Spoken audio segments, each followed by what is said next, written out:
Rep strategy or rep speed strategy number 2. We're going to go ahead and do a fast concentric movement followed by a very slow eccentric movement.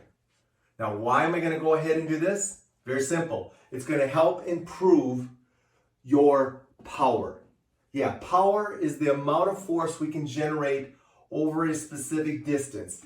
Another way to look at it is how fast can we create force from point A to point B, and then reload slowly and repeat it.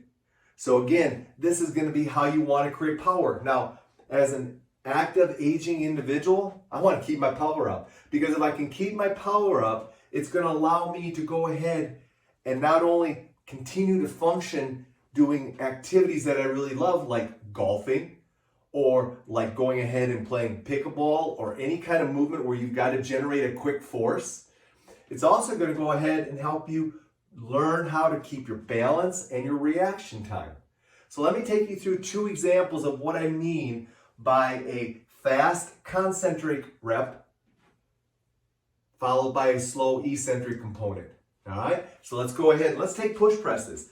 So we're going to stand on the band and we're going to step through. And we're going to go into our staggered stance and we're going to go ahead and go into our push press. So a fast concentric movement would be that we're going to accelerate up as fast as we can and control it coming back down. So we're going to maintain our stability coming back down, and then we're going to load and accelerate up. Control it back down and explode.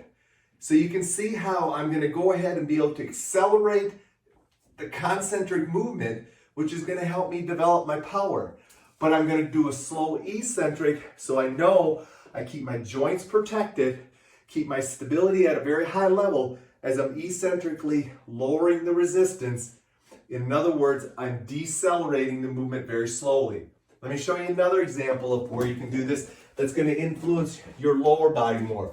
And that's one-arm squat rows or double-arm squat rows. But I like one arm because I'm going to go ahead, I'm going to position myself in a parallel stance. I'm going to eccentrically load. Now, not only am I going slow in my eccentric, but now I'm going to accelerate out as quick as I can in my concentric. Now, as I slowly go ahead and go into my eccentric, not only am I loading my lats, I'm also loading my hips. So everything is loaded, and then I'm going to accelerate out of it. Control, accelerate.